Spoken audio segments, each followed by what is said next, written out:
Good morning and welcome to the Audit and Risk Committee of 30th October 2023. I'd like to remind everybody to keep the microphones on mute unless we're speaking.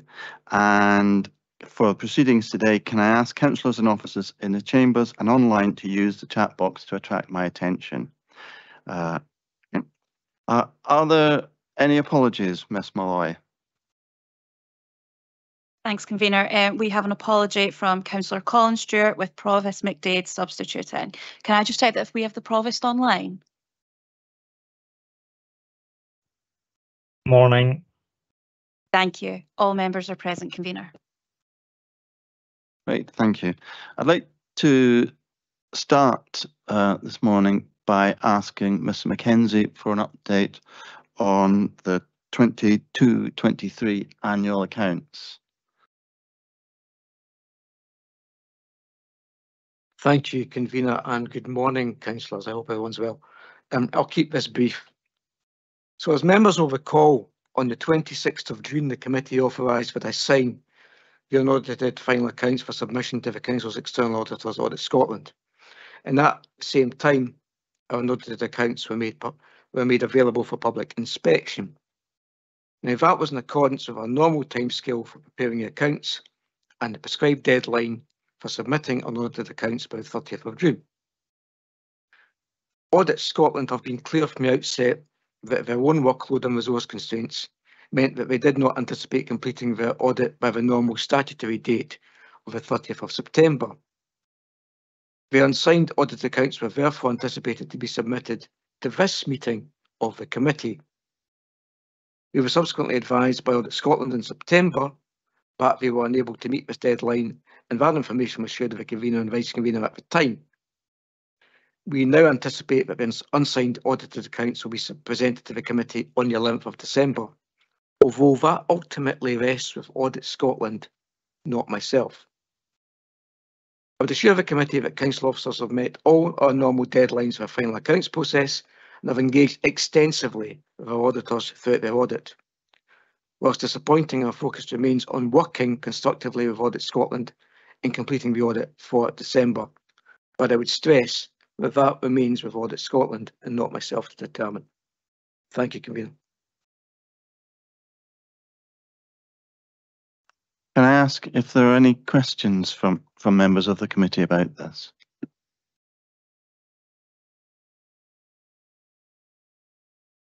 Councillor Barrett. Thank you, Convener. Does this mean we should be looking carefully about our appointment of Audit Scotland? It is, as you say, very disappointing in their first year. Thank you. Thank you, Councillor Barrett. The appointment of the Council's external auditors is not the rest of the Council. That's a decision made by the Accounts Commission for the Council.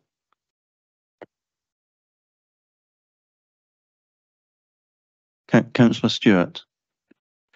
Thank you, Convener. Is there any likelihood of impact on staff capacity when Audit Scotland get together? Thank you, Councillor Stewart, for your question. The concern is always that from an officer perspective, we want to complete the accounts as quickly as we can and have the audit process done so we can get to the budget cycle. And that's exactly where we're heading over the next 2 months. So that becomes an issue when we're trying to do both, which has never been the experience of this council, of what has been the experience of some colleagues elsewhere. We're just working through the audit queries as and when we get them. But I can assure you that as far as council officers are concerned, we have worked to our normal timelines and our normal process. Nothing has changed. So we're just trying to draw this matter to a conclusion in a constructive manner with our external auditors. And I'll keep the committee advised as you go through that. Thank you. But there is that concern around about the overlap of workload. Thanks. Councillor Harvey.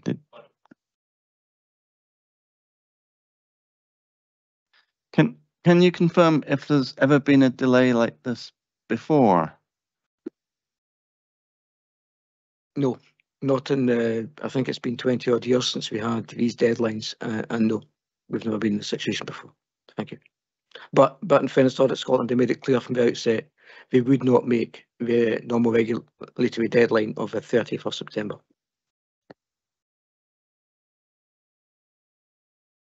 Going forward, do you think there'll be a problem for future years' accounts getting audited? Thank you, Councillor Chan. The issue that Audit Scotland flagged up was their own capacity and their workload. So it very much depends on whether they're able to clear whatever backlog they currently have. I would hope not.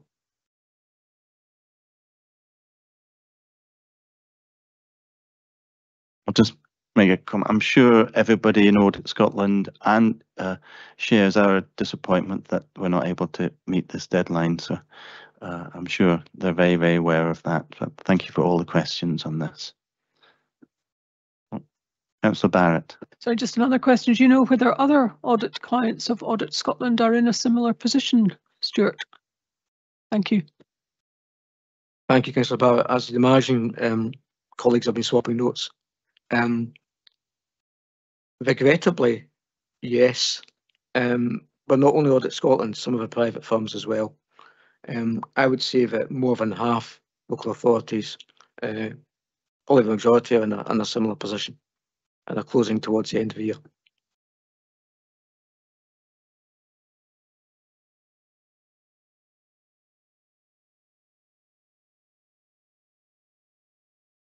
Okay, I'll move on to the next matter. Declarations of interest. If you could put a DI in the comments for declarations of interest. Nope, I don't see any. So thank you for that. Next item is minutes. Can we agree the Audit and Risk Committee minute of the meeting of the 26th of June? Great. Okay, that's it. Agreed. Thank you.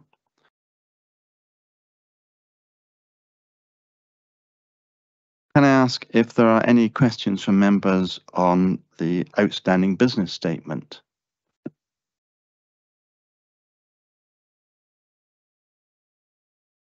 Councillor Barrett.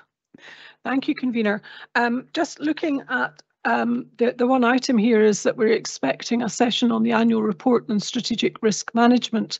At our last meeting, I asked about the reporting of high-level risks at operational rather than strategic level and how they were escalated through if they were of significant impact.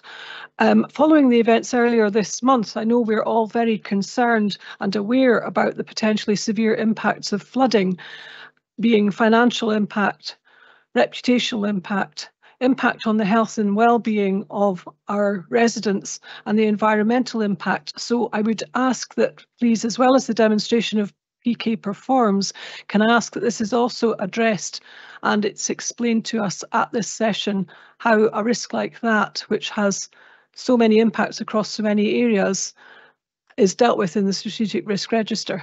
Thank you. Yep, we'll take that forward, Councillor Barrett. Thank you.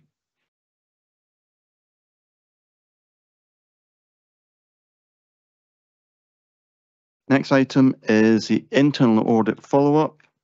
Can I ask Mrs. Clark to introduce the report? Thank you, Convener. As you can see from the report and its appendix, there are 3 actions due for completion within the period. 2 have been completed, and there's a revised date for 1, which is documented on the appendix. It's a delay to the end of the year, and I understand that that should be achievable by then. Can I ask members if they've got any questions, put a Q in the comments, please.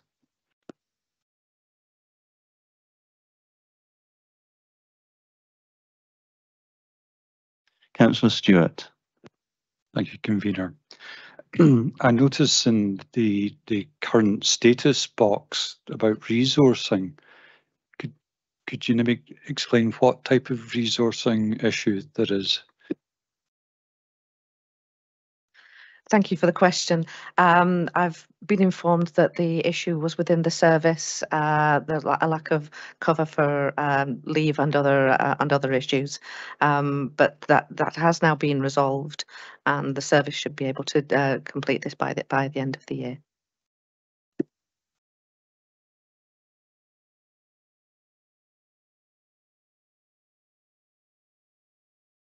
Are there any other questions?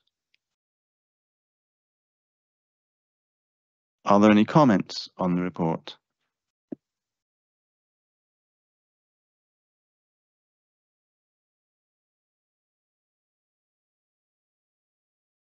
Would members like to agree the report?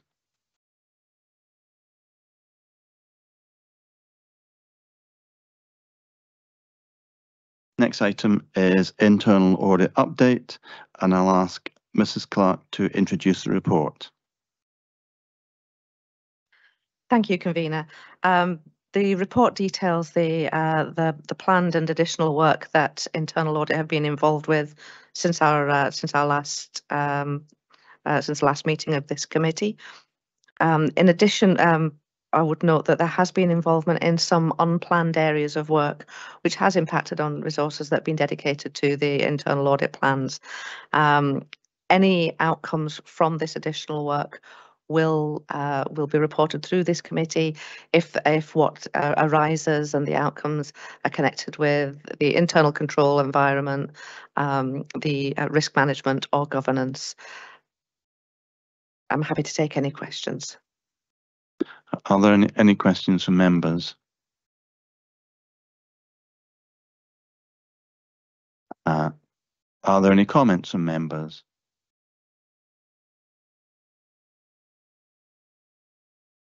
Are members happy to agree the report? Agreed then, thank you.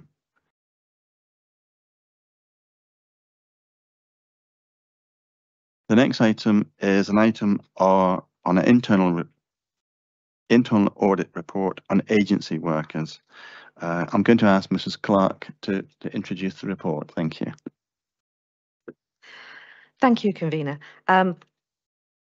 This audit was covering the arrangements in place for the managed services for term operational resources contract, and therefore is limited to that contract alone rather than agency workers across the entirety of the council.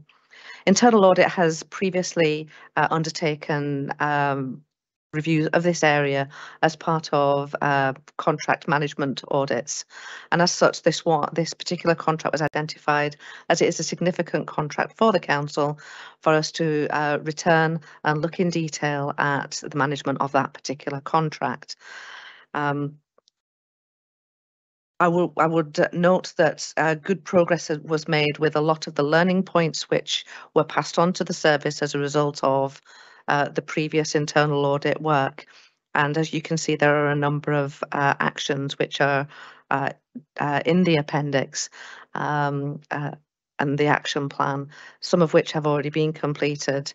You will also note that limited assurance has been placed on the controls regarding this particular contract.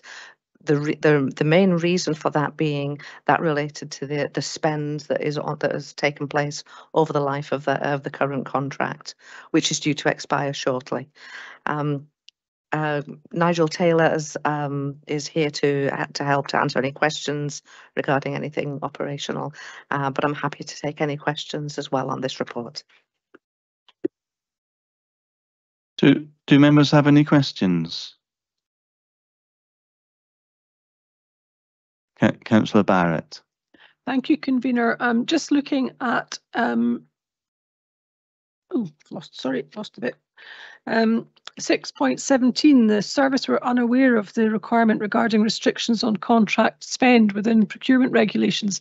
Is there a wider piece of work happening to ensure that everybody involved in contract management is aware of the procurement regulations?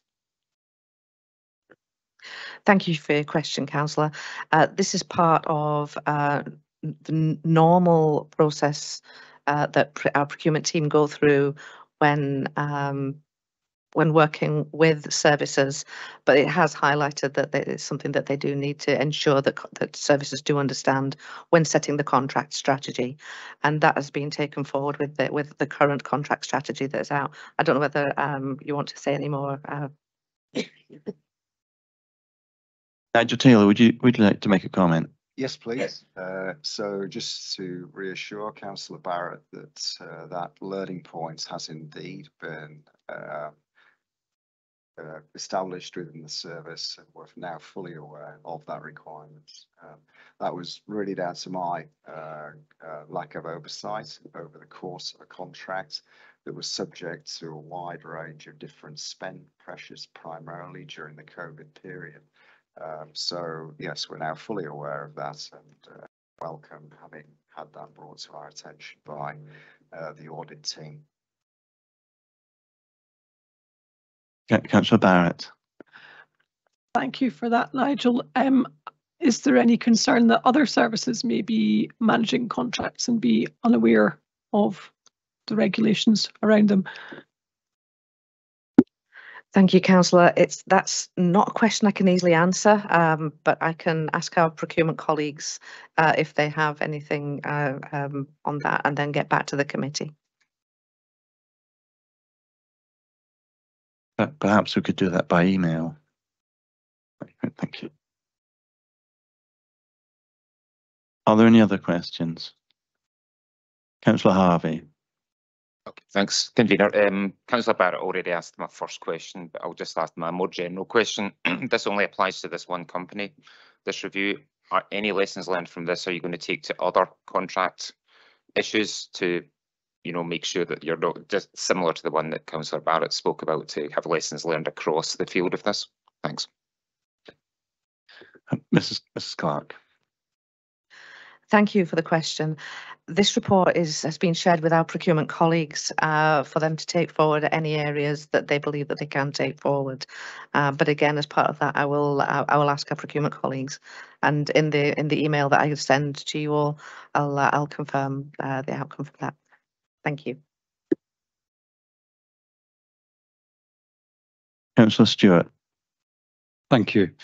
In section 6.3, there's talking about the contract manager has a day-to-day management of contracts. And I see that there's daily involvement. Is there contingencies in place for annual leave and unforeseen absence?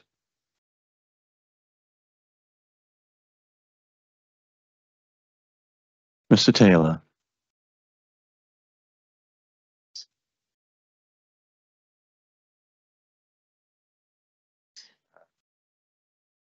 This was made earlier to an action point that distanced the contract manager from the contract in order to ensure probity and oversight. So we've now got a number of other people involved with the management of the agency contract to cover just the point that you.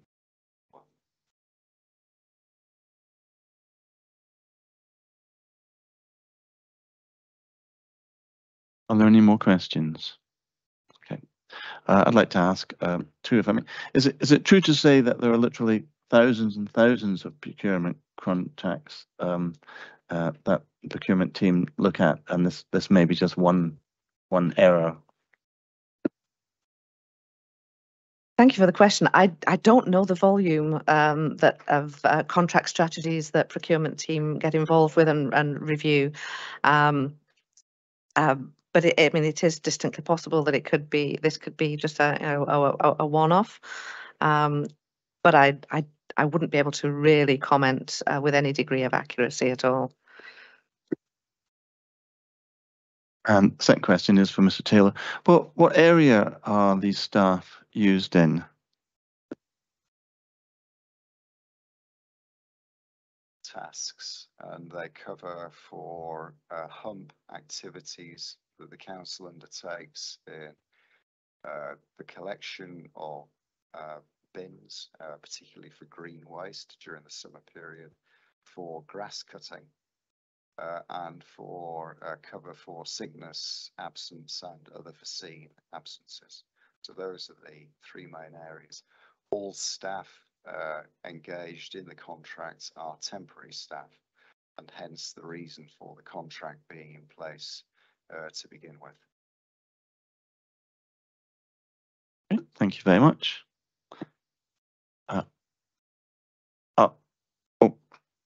Councillor Harvey. Apologies, convener. I just noticed that it was going through.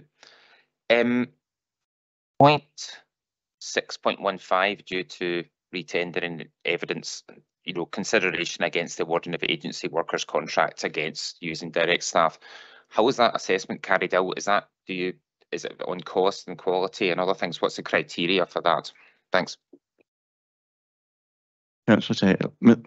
Mr. Taylor. Thank you for that question. The assessment of the tender is done on a mix of cost and quality. It's 60-40 split, which is fairly standard across contracts, evaluations, and we are by coincidence going through that process right now with a agency contract that has been tendered. But to be clear, that the learning points that were described in the internal audit report have all been followed in that respect. Councillor Stewart. Thank you. My question's in 616 and the contract. My understanding, the contract was for 6 million and it's gone up to 10.6 million.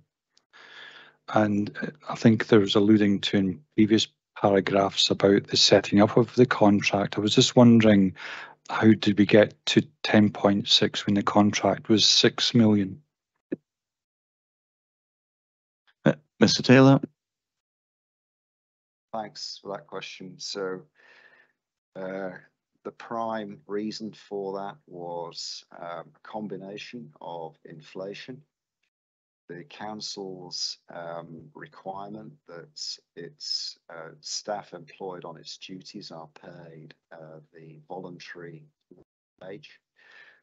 So those were the largest areas. The other third area, which was more unforeseen, is the volume of unexpected occurrences. And the big one that occurred during the course of this contract was, of course, COVID. And so we were affected by large numbers of council staff being absent, for which we had to create cover.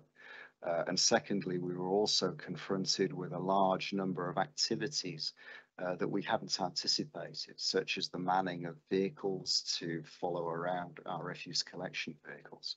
So those were very much unforeseen circumstances at the time, 6 years ago, when we did the original estimate for the cost. But one of the learning points in the audit report was reference to the contract strategy and a realistic amount based on what we know right now has been put in there, and it is a greater amount.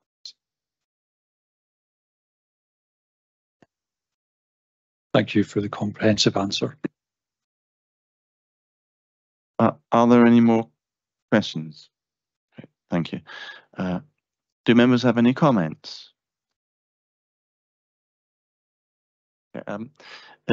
The only comment I'd like to make is to thank Mr. Taylor for coming along and just say that I think using agency staff gives the organisation the flexibility to deal with emergencies and ongoing situations that that cannot be planned for. So so I'm happy with the work that Mrs. Clark's team has done on this. Right. Okay. Can we agree the report? Agreed. Thank you.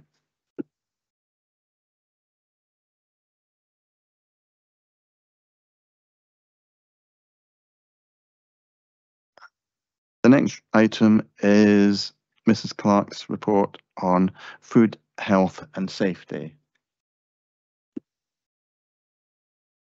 Thank you, Convener. This review was as a result of a request from the service to provide assurance over a specific aspect of the food health and safety service arising from an external inspection which was carried out last year. The report documents the specific area that was looked at in relation to the Food Standards Agency recommendation, and there are two actions which are arising from this review. You can see that we're placing reasonable assurance on the scope from this audit. And I believe that Robert Lyle has joined us online if there are any questions about this report as well. Thank you. Do members have any questions? Councillor Stewart. Thank you, Convener. I don't know if this is a clarification or a question. I'm assuming that street stalls such as like the Kinross and Perth Farmers Market are involved because it refers to outlets. Do we see street stalls as outlets as well? Thanks for the question. Yeah, anywhere that sells food is in scope for inspection and is inspected, and we inspect them all according to risk. So some of those little stalls that are selling chocolate bars, things like that, they're inspected sort of less frequently and less formally, where it's actually just a questionnaire that they'll do for us, and we'll be able to gauge whether there's any changes in their business. So we concentrate all of the resources we have on those higher risk areas, a lot of that being a sort of a nighttime economy type restaurants, takeaways, etc.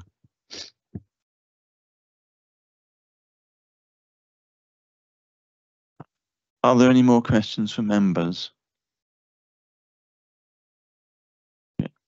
Are there any comments? Well, I'd like to thank Mrs. Clark for her team support, and thanks Mr. Lyle for coming along this morning. So thank you very much. Can we agree the reports?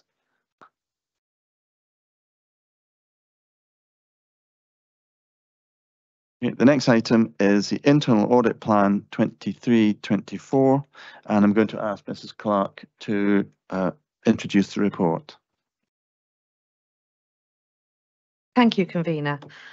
There's a requirement for internal audit to present a report, an internal audit plan to cover no more than 12 months as part of the public sector internal audit standards. This plan is presented, which will cover the rest of 23-24. It is a risk-based internal audit plan with very clear and close links to the strategic risk register. And where there is a direct link to the strategic risks, you'll see that documented within the report at 6.1. The risk management report has previously been considered by this committee in June this year, so you'll be familiar with some of those areas. There are 5 audits within the report which are identified for the 23-24. For the remainder of 23-24, which is realistic for internal audit to be able to complete that work. You'll see at 6.3 that I've identified that I've drafted a protocol for engagement with services to ensure that there's a complete awareness with the new strategic leads as they come into post of the audits that are being undertaken in their area, and to clarify the responsibilities of service managers, of strategic leads, and also of internal audit with regard to ensuring the smooth running of the internal audit process going forward, right the way through to the finalisation of reports, and also highlights how I would anticipate and how services should communicate within themselves to ensure that strategic leads are aware of outcomes of reports prior to seeing the draft final reports. So the protocol, it's an operational document, hence it's not being attached to this report, but that is now sort of in place and is being considered with the new strategic leads as they come into place. Thank you, Mrs. Clark. Are there any questions from members? Councillor Harvey. Thanks, convener. I have a couple of questions, but I'll do one first and the second one. Could you, the section 6.3 that you were just discussing there about the protocol, how does that differ from a plan in a way? Is it a kind of framework document just to highlight the bullet points of what they should do, or is it a more in-depth document? It's not a document name I'm really aware of. Thanks.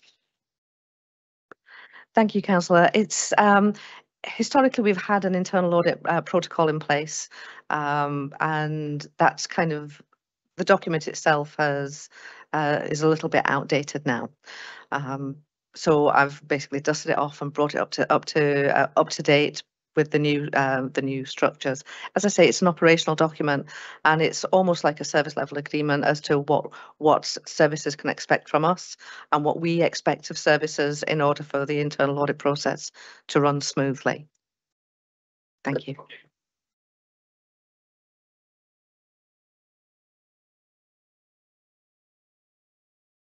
Sorry, that's quite clear about that there. My other question was, you mentioned staffing and resourcing quite regularly there. Do you feel you're well resourced enough within your department, or are you short, or you've got too many? Thanks.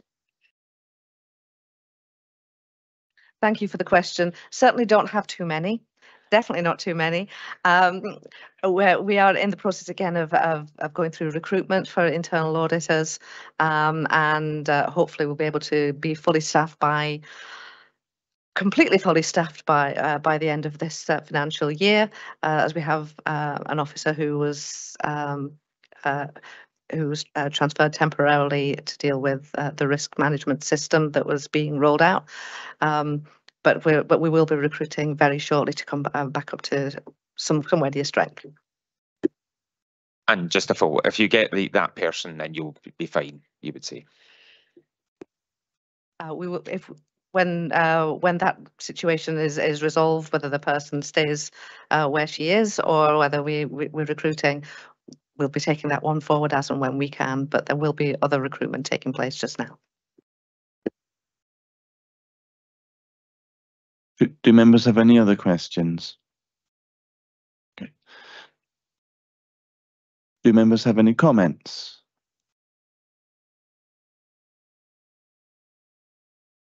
Well, Councillor Barrett.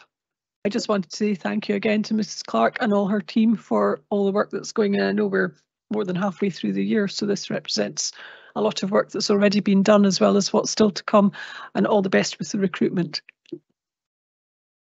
Thank you. Councillor Harvey.